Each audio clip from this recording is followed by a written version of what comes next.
Apocalipse de Baruque, capítulo 41. A explicação. Ele falou-me: outra coisa vou revelar-te. Perguntaste a quem e a quantos aqueles eventos se aplicarão. Somente aos fiéis caberá aquele galardão, mas quanto aos que o desprezaram, o contrário. Tu falaste também daqueles que se aproximaram e daqueles que se afastaram. Com estes dar-se-á o seguinte: para os que primeiramente se submeteram e só mais tarde se afastaram, misturando-se com as raças, que por sua vez já estavam misturadas, valerá o seu tempo primitivo, que será considerado muito valioso. Para aqueles que de princípio ignoraram a vida e que só mais tarde a conheceram e se integraram à geração do seu povo escolhido, valerá o seu tempo recente como algo de grandioso. Alguns tempos herdarão outros, alguns períodos herdarão outros períodos, integrando-se mutuamente. O final de tudo será compensado de acordo com a medida dos tempos e de acordo com as horas dos períodos. Recairá a perdição sobre os que à perdição pertencem, mas caberá a vida aos que desta participam. O pó será suscitado e ser-lhe-á dito: devolve o que te não pertence. Deixa que ressuscite tudo quanto por tempo determinado conservaste. Capítulo 42. Exortação a Baruque. Tu, porém, Baruque, prepara o teu coração para o que te foi anunciado. Entende o que te foi revelado, grande e permanente será o teu consolo. Parte desta terra, afasta-te dos lugares que acabaste de ver. Esquece o que é transitório, já não penses mais naquilo que acontece aos mortais. Vai, pois, cuida do teu povo, toma em seguida este lugar, jejua durante 7 dias. Eu virei de novo para junto de ti e falarei contigo. Capítulo 43. Baruque exorta os anciãos. Eu, Baruque, saí daquele lugar e fui para junto do meu povo. Chamei então meu filho primogênito, bem como meu bom amigo Gedalja, e outros 7 dos mais velhos dentre o povo, e falei-lhes: eu irei para junto dos meus pais segundo a lei de toda a carne. Não vos afasteis dos caminhos da lei, observai-a e exortai o povo que ainda restou a não abandonar os mandamentos do Todo-Poderoso. Vede que o nosso Criador é imparcial na sua justiça, a qual nós respeitamos. Vede o que aconteceu a Sião e o que atingiu Jerusalém. A sentença do Todo-Poderoso deve ser claramente enunciada e reconhecidos devem ser os seus caminhos, que, embora inescrutáveis, são santos. Permanecei pacientemente no seu temor, não esqueçais nunca a sua lei, pois os tempos haverão de mudar e conduzir à salvação. Vereis a consolação de Sião. O que aconteceu nos presentes dias não é nada, mas o que virá no futuro será algo portentoso. Pois tudo que é corruptível passará, e o mesmo caminho segue tudo que é mortal. Por isso desapareça da memória o tempo atual e não se pense nunca mais no tempo presente, contaminado de pecado. Quem agora corre, corre em vão, e quem vive em felicidade logo cairá e será humilhado. O que há de vir será algo ardentemente desejado. Estamos preparando agora o que virá depois. O tempo que há de vir não passará. Eis que virá o período que há de permanecer para sempre, o mundo novo, que não permitirá a perdição dos bem-aventurados que o alcançarão. Aquele período não terá compaixão pelos que se condenarem às penas, mas não permitirá que pereçam os que nele viverem. Haverão de herdar o referido tempo, cuja promessa lhes foi assegurada àqueles que assimilarem a riqueza da sabedoria, que guardarem o tesouro do entendimento, que não se afastarem da justiça e que sempre seguirão a verdade da lei. Sim, a esses será dado o mundo vindouro, enquanto que aos numerosos outros será reservada uma morada de fogo. Capítulo 44. Instrução ao povo. Exortai o povo o quanto vos for possível, pois esse é o nosso dever. Se o instruirdes, transmitir-lhe-eis a vida. Capítulo 45. Exortação ao cumprimento da lei. Então falou o meu filho juntamente com os anciãos do povo: terá o Altíssimo decidido a tal ponto nos oprimir, arrancando-te tão depressa do nosso convívio? Teremos nós de ficar realmente na escuridão e deverá o povo que restou ficar privado de qualquer luz? A quem nos dirigiremos daqui por diante para obter esclarecimento sobre a lei?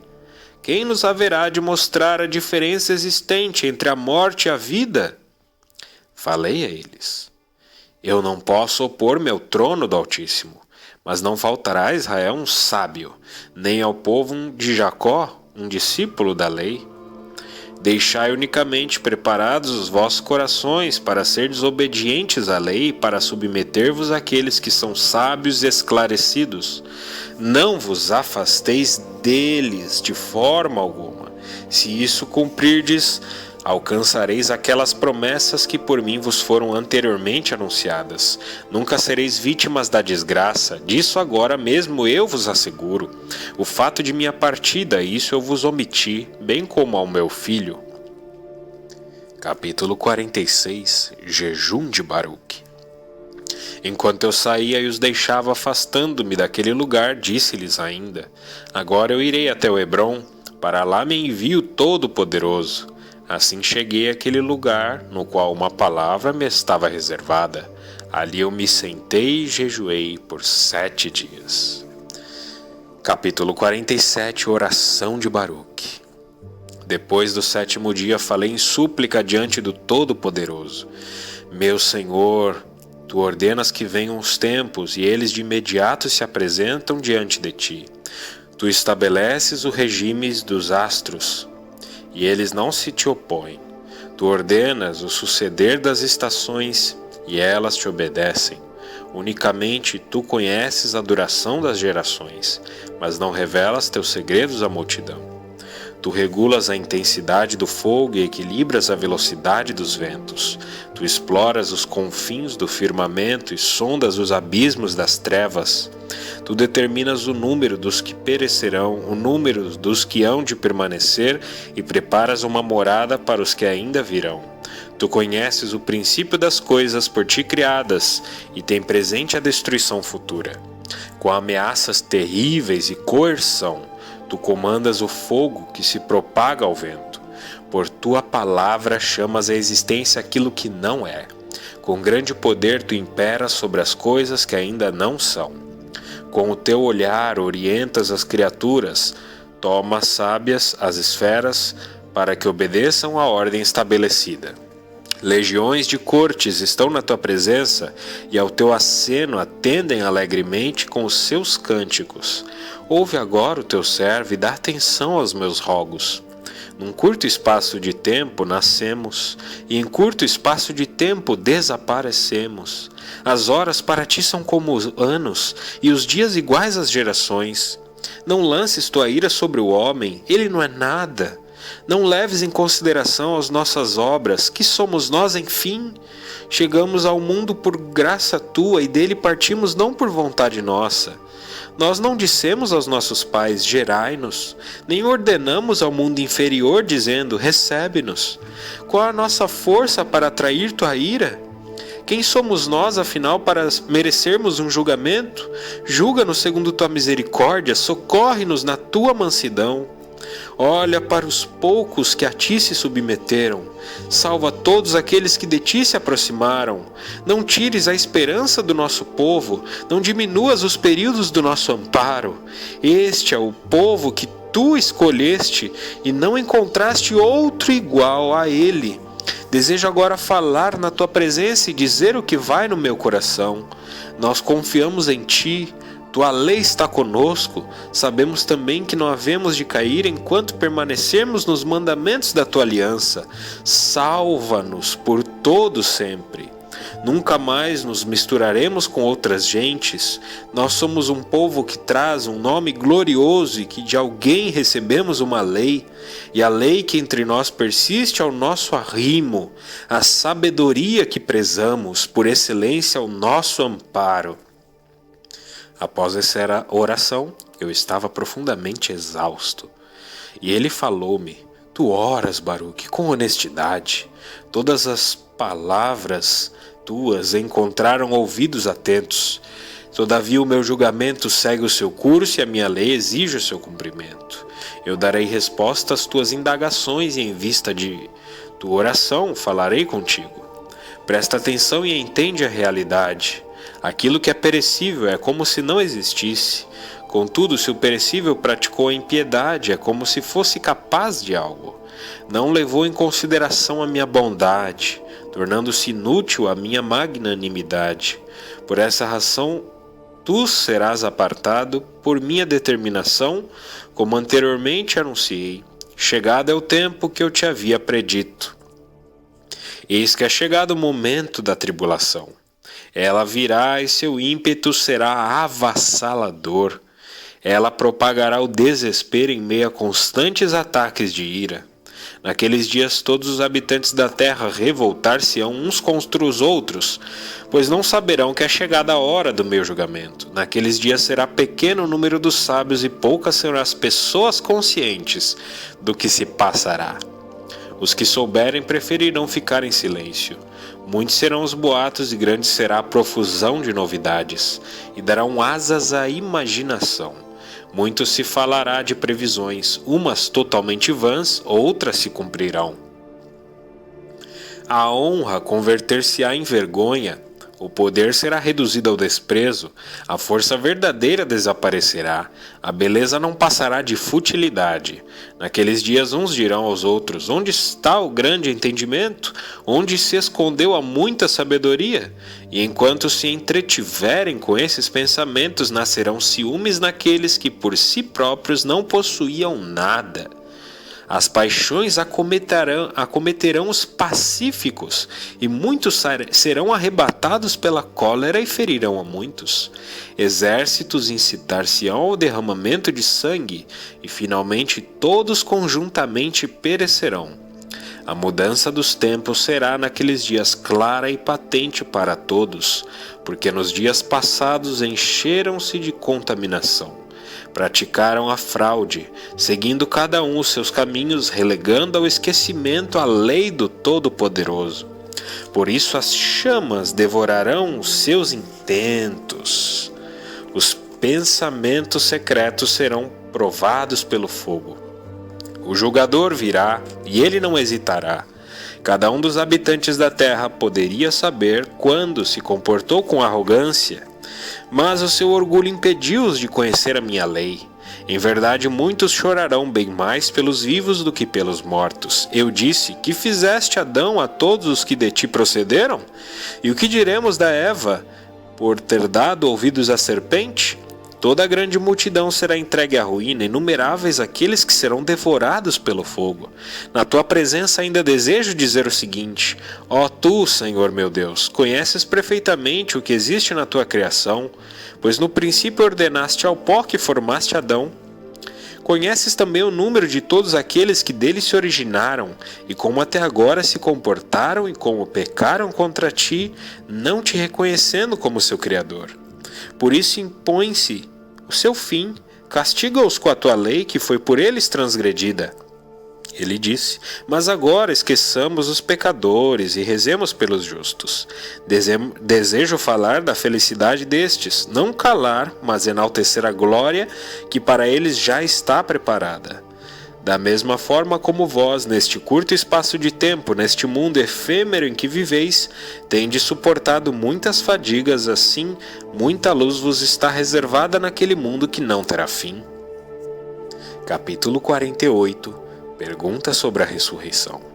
Ó Todo-Poderoso, ainda mais te suplico e peço clemência ao Criador de todas as coisas. Como sobreviverão aqueles que no teu dia ainda se encontrarem em vida? Como será a sua aparência futura? E aqueles que agora vivem em pecado, que são instrumento de pecados, assumirão a sua atual forma e revestimento, com os seus membros fortemente articulados? Ou, com a transformação do mundo, transformarás a todos os que nele viveram? Capítulo 49. A ressurreição dos mortos. Ele falou-me: escuta, Baruque, as seguintes palavras e escreve no íntimo do teu coração o que estás a ouvir. Com certeza a terra devolverá aos seus mortos aqueles que ela recebeu sob sua guarda sem em nada mudar-lhes a aparência. Da forma como os recebeu, assim os restituirá. Como eu lhes entreguei, assim os deixará reaparecer. Então será necessário revelar aos vivos que esses mortos foram reavivados e que retomaram aqueles que outrora haviam partido. E os que se reconhecerem é porque já se haviam conhecido antes, de sorte que será grandioso o julgamento realizando-se o que fora prenunciado. Capítulo 50 A Transfiguração. Passado o dia preestabelecido, a aparência dos pecadores será mudada, mas os que se comportarem de acordo com a justiça resplandecerão de glória. A face dos malfeitores se turvará, porque deverão suportar sofrimentos. A aparência gloriosa daqueles que se comportaram corretamente segundo a minha lei, que em vida tiveram prudência e que no seu coração plantaram a raiz da sabedoria, irradiará um brilho multiforme. O seu rosto se cobrirá de esplendorosa beleza. Assim eles entrarão na posse daquele mundo que há muito prometido imortal. Por isso aqueles que outrora desprezaram a minha lei, que deverão apresentar-se, aqueles que de tal forma obturaram os seus ouvidos para não ouvir a sabedoria, impedidos assim de alcançar a luz do entendimento, estarão particularmente em grandes tribulações. Eles hão de ver que serão enaltecidos aqueles aos quais se julgavam superiores, e que maior glória receberão do que estes. Então todos, tanto estes como aqueles, serão transfigurados, uns ao esplendor dos anjos, enquanto que os outros mergulharão ainda mais fundo em aparências espantosas e em formas horrendas. Tendo estas presenciado tudo isso, encaminhar-se-ão para a dor e o sofrimento. Coisas maravilhosas, porém, serão desveladas, oportunamente aquelas que forem salvos por suas obras, aqueles para os quais a lei era esperança, o entendimento seu anseio e a fé sua sabedoria. Então eles verão o mundo que ainda havia pouco lhes era invisível, verão também o tempo que agora lhes é oculto. O tempo não os envelhecerá. Eles habitarão as esferas mais altas daquele mundo e serão iguais aos anjos, iguais às estrelas, e poderão transmudar-se em todas as formas possíveis segundo o seu desejo, da beleza à gala, da luz ao esplendor da glória. Ser-lhes-ão abertos os vastos espaços do paraíso. Ser-lhes-á dado ver também os seres vivos de superior beleza, os seres que estão próximos ao trono, bem como todas as cortes dos anjos. Estes permanecem firmemente atentos à minha palavra para, antes de tudo, tomarem-se invisíveis. Observam também rigorosamente as minhas ordens para permanecerem em seus lugares, até chegar o tempo em que de novo se mostrarão. A glória dos justos será ainda maior do que a glória dos anjos. Os primeiros receberão os últimos, por eles esperados. Os últimos saberão que foram precedidos pelos que primeiro partiram. Eles encontrarão a salvação fora deste mundo de sofrimento e lançarão fora o fardo pesado das suas tribulações. Porque os homens puseram sua vida a perder, que receberam em troca da alma na terra? Não preferiram esse tempo livre de toda aflição e que não terá fim? Mas em vez escolheram o tempo cujo fim é apenas feito de muitos suspiros e sofrimentos. Abdicaram do mundo que não permite que envelheçam os que nele ingressam. Desprezam o tempo que é cheio de esplendor e assim nunca alcançarão a glória de que há pouco eu te falava.